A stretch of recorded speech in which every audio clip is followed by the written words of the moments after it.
When I was describing original oratory, did you like the idea of tackling big world problems, but ultimately found yourself rolling your eyes when OO was talking about mindsets and values, as you were sitting there thinking, this is way too idealistic for me. Something like this would never actually fix anything?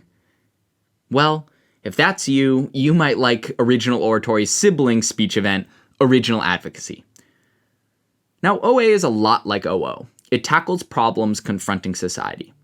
However, there's a really important distinction. Instead of trying to convince individuals to change a mindset, you instead propose or advocate a government solution. So OA is about policies, not mindsets. That's what makes OA the more concrete version of OO. If OOs are often like inspiring TED Talks, good OAs are a lot like John Oliver segments. They address issues that people often don't realize are serious problems and shows that the government needs to take action.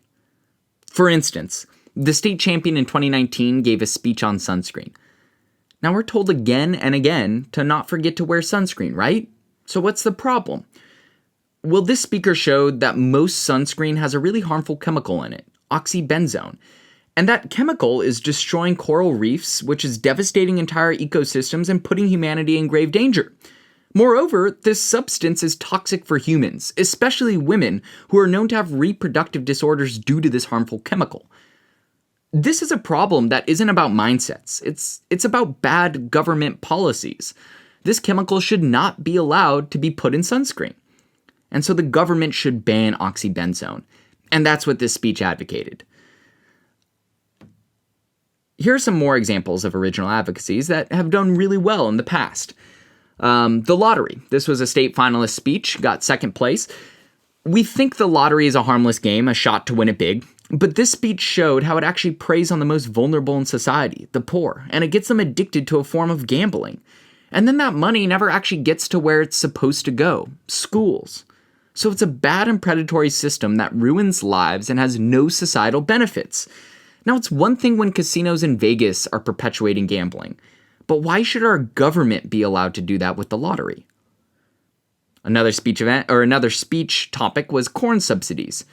Again, the thought of corn subsidies being a serious problem doesn't seem very intuitive, but this speech did a really good job of showing how the massive amount of money that our government spends to keep corn cheap ends up massively increasing obesity in America because corn is the primary ingredient in corn syrup, which is put in most sugary products. Moreover, corn subsidies actually crowd out smaller agricultural farms because they just benefit big corporations, and that hurts businesses across America. Another good speech was 911 call centers. We think that if we call 911, the police will arrive quickly. However, this speech showed how our 911 call centers are actually understaffed, underfunded, and have outdated technology, which makes them not dependable. And that's scary in a time of emergency. Another one was the opioid crisis. Now, the harms here are a bit more predictable. We know that the opioid epidemic is one of the forefront problems facing American society. But what made this speech interesting was the speaker showed how the opioid crisis has been fueled by pharmaceutical drug companies, who are functionally paying doctors and members of Congress to push their highly addictive products onto patients. And then they're also simultaneously publishing false studies to make it seem like the drugs aren't too dangerous or aren't too addictive. That seems bad, that companies are allowed to pay doctors to push their drugs. We think of doctors as trusted individuals who will give us sound medical advice, not individuals who are lining their pocketbooks to accept payments as they push drugs. So hopefully you're noticing that the types of problems that OAs discuss are a bit different from the problems in OOs. In OOs, you often have the isms, racism, sexism, homophobia, discrimination, etc. And those isms are not very easy to solve through government policies. You would be hard-pressed to convince me that the United States federal government could pass some policy that would magically fix racism in America. Those problems require changes in the way people think. But there are concrete problems in society. Toxic chemicals in our water, addictive drugs being pushed onto patients, faulty 911 call centers, and those concrete problems require government action to be able to fix them. And that's what OA is all about. So, what are some reasons to do original advocacy? Why might you want to do it? If you liked the idea of researching problems and finding solutions in society, then OA is a great speech event.